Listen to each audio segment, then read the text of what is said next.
Renungan Pagi, Yesus nama di atas segala nama, oleh Ellen G. White, 6 Oktober 2024. Mari kita berdoa. Bapa kami yang di sorga, Allah pencipta langit dan bumi, laut dan segala isinya, Allah yang maha besar, maha kuasa, sumber segalanya, yang kami sembah selalu melalui anak-Mu yang tunggal, Yesus Kristus. Terpujilah Yesus, anak Allah yang maha tinggi, yang adalah satu-satunya pembimbing yang aman bagi kami. Pada pagi hari ini kami bersyukur boleh bangun dan berbakti, dan sebagaimana membaca dan mendengarkan nasihat firman-Mu, kiranya ini menjadi pembaharuan bagi kami semua, agar menjadikan Yesus satu-satunya pembimbing, penopang, dan pemelihara kami, bukan hanya dalam kehidupan, tetapi juga dalam kebenaran. Beserta kami sepanjang perbaktian ini, kehendak-Mu yang jadi. Ampun kami akan dosa dan salah, karena kami berdoa hanya dalam nama anak Allah yang tunggal, Yesus Kristus, yang adalah Tuhan dan Juru Selamat kami. Amin. Renungan hari ini akan dibacakan oleh Ibu Maya Khan. Kepada Ibu Maya, kami persilahkan. Selamat pagi untuk kita semua. Bacaan renungan pagi kita pada hari ini, tanggal 6 Oktober tahun 2024, berjudul Satu-satunya Pembimbing yang Aman. Ayat intinya terdapat di dalam Mazmur 25 ayat 12. Siapakah orang yang takut akan Tuhan? Kepadanya Tuhan menunjukkan jalan yang harus dipilihnya. Rasul ini meninggikan Kristus di hadapan sahabat-sahabatnya sebagai pribadi yang olehnya Allah telah menciptakan segala sesuatu dan yang olehnya Ia telah melaksanakan penebusan mereka. Ia menyatakan bahwa tangan yang menopang dunia-dunia di angkasa dan memegang dalam pengaturan yang teratur dan aktivitas yang tak kenal lelah segala sesuatu di seluruh alam semesta Allah adalah tangan yang dipaku di kayu salib bagi mereka. Di dalam Dialah telah diciptakan segala sesuatu, tulis Paulus, yang ada di sorga dan yang ada di bumi, yang kelihatan dan yang tidak kelihatan, baik singgasana maupun kerajaan, baik pemerintah maupun penguasa. Segala sesuatu diciptakan oleh Dia dan untuk Dia. Ia ada terlebih dahulu dari segala sesuatu, dan segala sesuatu ada di dalam Dia. Anak Allah membungkuk untuk mengangkat yang jatuh. Untuk ini, Dia meninggalkan dunia yang tidak berdosa di atas sana. 99 yang mengasihi Dia, dan datang ke bumi ini untuk tertikam oleh karena pemberontakan kita, dan diremukkan oleh karena kejahatan kita. Dikutip dari Yesaya 53 ayat 5. Dia dalam segala hal dibuat seperti saudara-saudaranya. Dia menjadi manusia sama seperti kita. Dia tahu apa artinya lapar dan haus dan lelah. Dia ditopang oleh makanan dan disegarkan oleh tidur. Dia adalah orang asing dan pengembara di bumi, di dunia, tetapi bukan dari dunia. Digoda dan dicobai seperti pria dan wanita zaman sekarang yang digoda dan dicobai, tetapi menjalani hidup yang bebas dari dosa. Lembut, penuh belas kasihan, simpatik, selalu mempertimbangkan orang lain, Dia mewakili karakter Allah. Firman itu telah menjadi manusia dan diam di antara kita, penuh kasih karunia dan kebenaran. Dikutip dari Yohanes 1 ayat 14.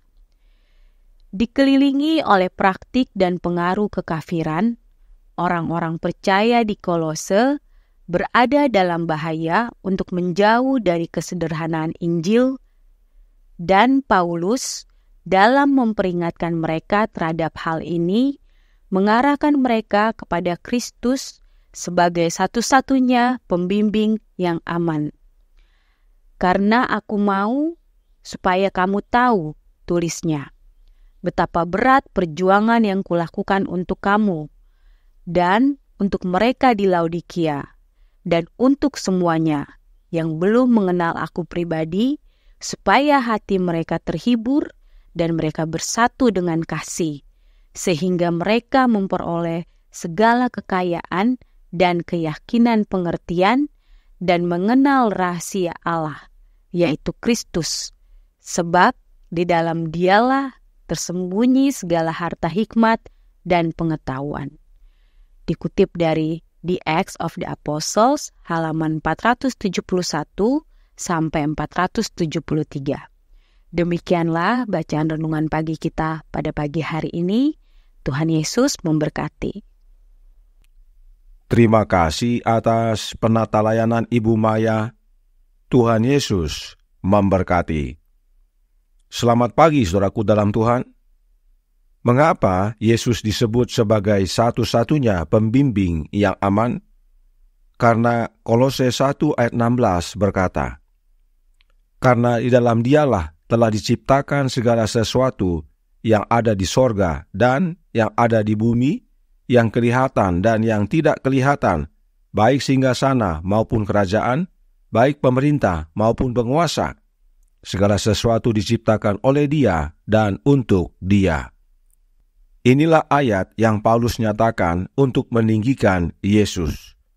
Paulus menyatakan bahwa tangan yang menopang dunia-dunia di angkasa dan memegang dalam pengaturan yang teratur dan aktivitas yang tak kenal lelah, segala sesuatu di seluruh alam semesta Allah adalah tangan yang dipaku di kayu salib bagi mereka. Artinya, Yesuslah yang menciptakan kita dan memelihara kita. Tidak heran Yesuslah satu-satunya pembimbing kita yang aman. Namun tidak hanya itu. Paulus lanjutkan dalam Ibrani 4 ayat 15. Sebab imam besar yang kita punya bukanlah imam besar yang tidak dapat turut merasakan kelemahan-kelemahan kita. Sebaliknya sama dengan kita, ia telah dicobai, hanya tidak berbuat dosa. Yesus tidak hanya menciptakan kita, tetapi saat manusia jatuh dalam dosa, Yesus rela turun tinggalkan sorga, datang ke dunia ini, menjadi manusia, merasakan kelemahan kita, dicobai sebagaimana kita dicobai, namun Yesus tidak berbuat dosa. Itu sebabnya dalam pasal 2, Paulus berkata, Ibrani 2 ayat 18, sebab oleh karena ia sendiri telah menderita karena pencobaan, maka ia dapat menolong mereka yang dicobai. Karenanya, saudaraku dalam Tuhan, Yesuslah satu-satunya pembimbing kita yang aman. Dia ciptakan kita, Dia pelihara kita, dan Dia rela turun menjadi manusia, merasakan kelemahan kita, alami pencobaan kita, namun tidak berbuat dosa, agar dapat menolong kita yang sudah jatuh ini. Tidak heran, Roh Nubuat berkata dalam Selected Messages buku kedua, halaman 270 paragraf 3. Kristus adalah penuntun dan penghibur kita, yang menghibur kita dalam semua kesengsaraan kita. Dan tidak hanya dalam semua kesengsaraan, renungan hari ini berbicara tentang bahaya pengaruh praktek kekafiran. Mari kita baca dalam Jesus' Name Above All Names, halaman 295 paragraf 4. Dikelilingi oleh praktek dan pengaruh kekafiran, orang-orang percaya di Kolose berada dalam bahaya untuk menjauh dari kesederhanaan Injil, dan Paulus dalam memperingatkan mereka terhadap hal ini, mengarahkan mereka kepada Kristus sebagai satu-satunya pembimbing yang aman. Praktek dan pengaruh kekafiran masih mengelilingi kita sampai sekarang dan bahkan meningkat. Dan pengaruh kekafiran itu sudah masuk ke dalam gereja. melalui doktrin-doktrin palsu dan sesat. Karenanya nasihat Paulus adalah bagi kita juga, jemaat Laodikia. Pandangan kita harus tetap pada Yesus, yang adalah satu-satunya pembimbing kita yang aman. Yesuslah satu-satunya jalan dan kebenaran dan hidup bagi kita. Itu sebabnya Roh Nubuat berkata dalam Reflecting Christ halaman 344 paragraf 4. Kristus adalah standar yang harus mereka gunakan untuk menguji doktrin-doktrin yang disampaikan. Segala sesuatu yang tidak selaras dengan ajaran-ajarannya harus mereka tolak. Lalu, untuk itu, apakah yang harus kita lakukan? Homeward Bound halaman 263 paragraf 4 berkata, dengan tetap memusatkan pandangan kepada Kristus, mereka harus terus maju di jalan yang telah ditandai, membuang semua gagasan yang tidak selaras dengan ajarannya. Kenapa harus menatap kepada Kristus? Karena dialah satu-satunya pembimbing atau penuntun yang aman. Setiap ajaran yang tidak sesuai dengan ajaran Yesus, tolak. Kiranya ini menjadi pembaharuan bagi kita semua, agar dalam hidup ini menjadikan Yesus pembimbing kita, penopang, pemelihara, bukan hanya dalam hidup ini, tetapi juga dalam kebenaran, sehingga pada akhirnya saat Dia datang kedua kali, kita boleh menerima keselamatan. Tuhan memberkati, saya bawa dalam nama Yesus. Amin. Mari kita berdoa. Bapa kami yang di sorga, Allah pencipta langit dan bumi, laut dan segala isinya, Allah yang maha besar, maha kuasa, sumber segalanya, yang kami sembah selalu melalui anak-Mu yang tunggal, Yesus Kristus. Terima kasih atas kebenaran indah pada pagi hari ini. Yesuslah satu-satunya pembimbing kami yang aman, sebab Dia yang menciptakan kami.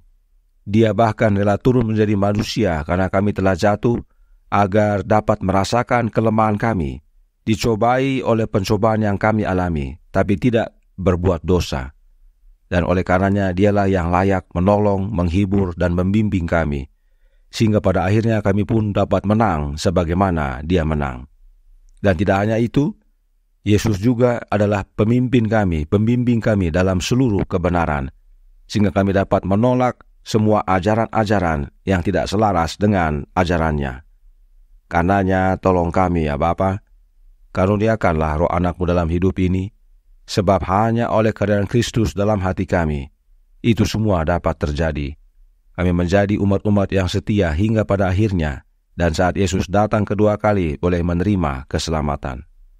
Beserta kami sepanjang hari ini kehendak-Mu yang jadi, ampun kami akan dosa dan salah, karena kami berdoa hanya dalam nama Anak Allah yang tunggal, Yesus Kristus, yang adalah Tuhan dan Juru Selamat kami. Amin.